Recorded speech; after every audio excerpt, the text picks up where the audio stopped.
சமையல் மணக்க ருசிக்க அம்மா சமையல் மசாலா ஐட்டம்ஸ் ஊறுகாய் ஐட்டம்ஸ் நம்மக்கிட்ட கிடைக்குது. நீங்கள் கீழே வந்து நம்பர் கொடுக்குறேன், நம்பரில் காண்டாக்ட் பண்ணுங்கள். வணக்கம், நான் உங்கள் அம்மா வீட்டு சமையல் மீனாட்சி. இன்றைக்கி வந்து நம்ம பூண்டு வெங்காயம் வந்து பதப்படுத்தி வைக்கிறது எப்படி அப்படின்னு சொல்லிட்டு தான் பார்க்க போகிறோம். பொடியாக தான் பண்ண போகிறோம். இதில் வந்து நமக்கு திடீர்னு பார்த்திங்கன்னா வெங்காய விலை ஏகப்பட்டது ஏறி போயிடும். அதே மாதிரி பூண்டும் பார்த்திங்கன்னா ஏகப்பட்ட விலை ஏறிடும். 50 ரூபாய்க்கு இருக்கும், திடீர்னு 200 250 ரூபா ஆகிடும் பூண்டு. அந்த மாதிரி நேரத்தில் நம்ம பூண்டு இல்லாமல் சமைக்க முடியலையே அப்படின்னு வருத்தப்படுவோம். அதை தான் இன்றைக்கி வந்து நம்ம பதப்படுத்தி வச்சா எப்பவுமே எப்படி யூஸ் பண்ணிக்கலாம் அப்படின்னு சொல்லிட்டு பார்க்க போகிறோம். ஃபஸ்ட்டு பூண்டு பார்த்திங்கன்னா இந்த சொத்தை அந்த மாதிரி எல்லாம் பொறுக்கிட்டு நல்லா உடச்சி வச்சுருக்கேன். இது வந்து நம்ம ஒரு சுற்றி நல்லா காய வைக்க போகிறோம். அதுக்கப்புறம் இந்த பூண்டு வந்து தோல் உரிச்சிட்டு போடணும் அப்படின்னு அவசியம் கிடையாது, தோலோடவே போட்டுக்கலாம். ஒரு சிலருக்கு தோல் பிடிக்காது அப்படிம்பாங்க. தோல் பிடிக்கலன்னா நீங்கள் உரிச்சிட்டு கூட இதை வந்து பதப்படுத்தி வைக்கலாம். இது தோலோட போடுற தொட்டு என்ன யூஸ்ஃபுல் அப்படின்னு பார்த்தீங்கன்னா, நமக்கு லேடிஸ்க்காகட்டும் ஜென்ஸ்க்காகட்டும் எலும்பு தேய்மானம்னு சொல்லிட்டு இருக்கும். அந்த எலும்பு தேய்மானத்தை இந்த பூண்டோட தோல் வந்து கட்டுப்படுத்துது. பூண்டை வந்து தோலோட யூஸ் பண்ணுறது ரொம்ப ரொம்ப யூஸ்ஃபுல்லாக இருக்கும். அதுக்கப்புறம் வெங்காயம் வந்து இங்கே வச்சுருக்கேன். நான் 1 கிலோ வெங்காயம் இங்கே வச்சுருக்கேன். இந்த வெங்காயத்தையும் நம்ம வந்து எப்படி பதப்படுத்துறதுன்னு பார்க்கலாம். ஃபஸ்ட்டு வெங்காயத்தை நம்ம தோல் உரித்து கழுவிக்கலாம்.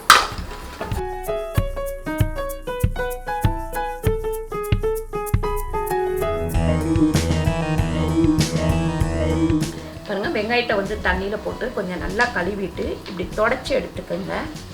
ஈரம் இருக்கக்கூடாது, ஏன்னா ஏற்கனவே வெங்காயத்தில் வந்து ஈரம் இருக்கும். அதனால் இந்த மாதிரி தொடச்சி எடுத்துக்கோங்க.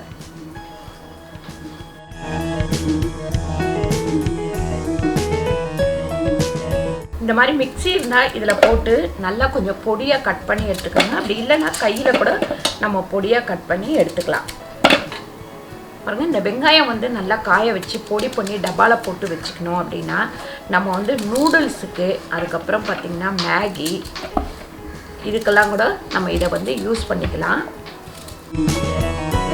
வெங்காயத்தை வந்து இந்த அளவுக்கு நல்லா நம்ம பொடியாக அரைச்சி எடுத்துருக்கோம். கையில் நீங்கள் கட் பண்ணாலும் இந்த அளவுக்கு பொடியாக கட் பண்ணாதான். ஏன்னா ஒரே நாளில் நமக்கு இது வந்து காஞ்சிடணும்.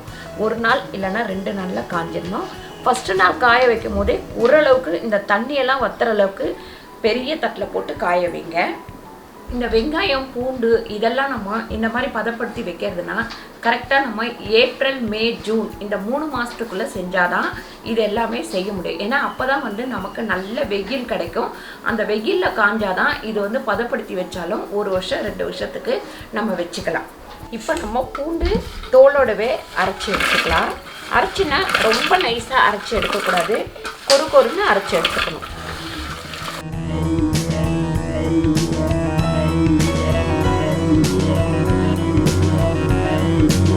பூண்டு வந்து இப்போ நல்லா இந்த மாதிரி கொருன்னு அரைச்சி எடுத்தாச்சு. இதையும் வந்து நல்லா ஒரு 2 தட்டில் போட்டுக்கலாம். ஏன்னா சீக்கிரம் காயணும் இல்லைங்களா, அதனால 2 தட்டில் போட்டு நல்லா தூரமாக போட்டு காய வச்சிடலாம்.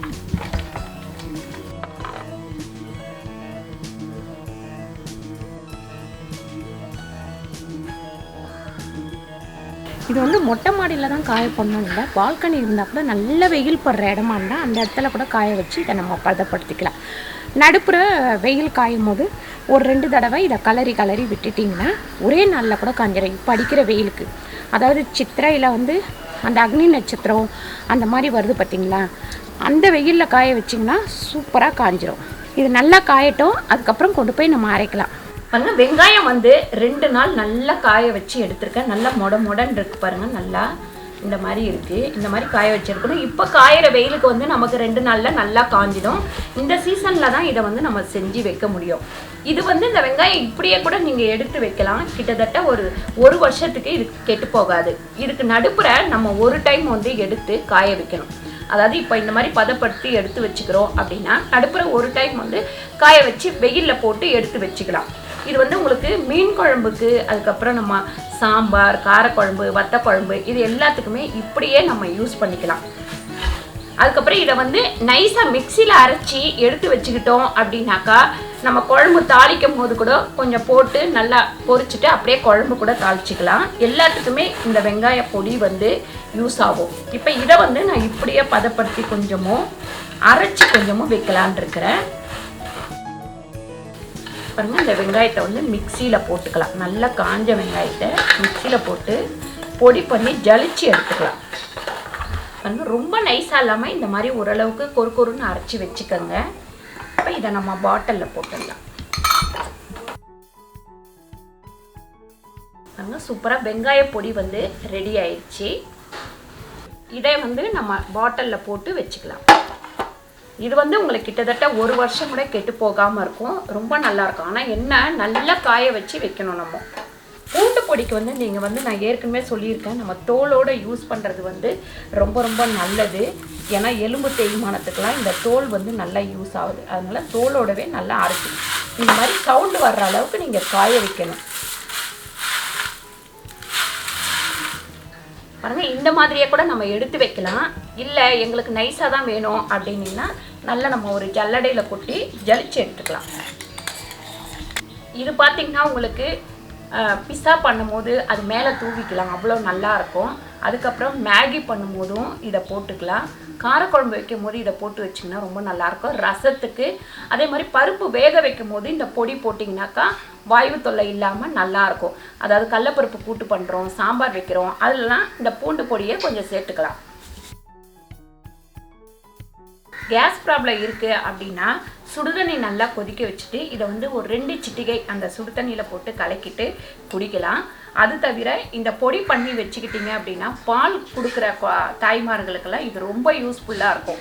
ஒன்றும் இல்லை, கொஞ்சோண்டு பால் காய்ச்சிட்டு அதில் இதை ஒரு ஸ்பூன் போட்டு கலக்கிட்டு குடிச்சிட்டிங்க அப்படின்னா பால் ஊறுறதுக்கு வந்து ரொம்ப யூஸ்ஃபுல்லாக இருக்கும். இது வந்து என்ன, ஒரு 2-3 நாள் நம்ம நல்ல வெயில் சீசனில் தான் இதெல்லாம் பண்ணி வைக்க முடியும். மழை சீசனில் பண்ண முடியாது. நல்ல வெயில் காயிற நேரம் இதெல்லாம் நம்ம பதப்படுத்தி வச்சுக்கிட்டோம் அப்படின்னா ரொம்ப யூஸ்ஃபுல்லாக இருக்கும் நமக்கு. பாருங்கள், அருமையான பூண்டு பொடியும் நமக்கு வந்து ரெடி ஆயிடுச்சு. பூண்டு பொடி, அதுக்கப்புறம் வெங்காய பொடி, அதுக்கப்புறம் வெங்காயம் வந்து காய வச்சது, இது எல்லாமே நமக்கு ரெடி ஆயிடுச்சு. இதெல்லாம் வந்து கம்மியான ரேட்டு விற்கும் போது நம்ம இதெல்லாம் ரெடி பண்ணி வச்சுக்கிட்டோம் அப்படின்னா ரேட் அதிகமானாலும் கவலை கிடையாது. இதை வச்சே நம்ம யூஸ் பண்ணிக்கலாம். அந்தந்த சீசனுக்கு தகுந்த மாதிரி நம்ம அதை பதப்படுத்தி வச்சுக்கிட்டோம் அப்படின்னா ரேட்டு ஏறும்போது நம்ம வந்து நம்ம பட்ஜெட்குள்ளே குடும்பம் நடத்தலாம் அப்படின்றதுக்கு தான் இது எல்லாமே ஐடியா பண்ணி உங்களுக்கு நான் இந்த வீடியோ போட்டிருக்கேன். இந்த வீடியோ உங்களுக்கு பிடிச்சிருந்தா லைக் பண்ணுங்கள், ஷேர் பண்ணுங்கள், சப்ஸ்கிரைப் பண்ணுங்கள், ஃபேஸ்புக்கில் ஷேர் பண்ணுங்கள், மறக்காமல் கமெண்ட் பண்ணுங்கள். நன்றி, வணக்கம்.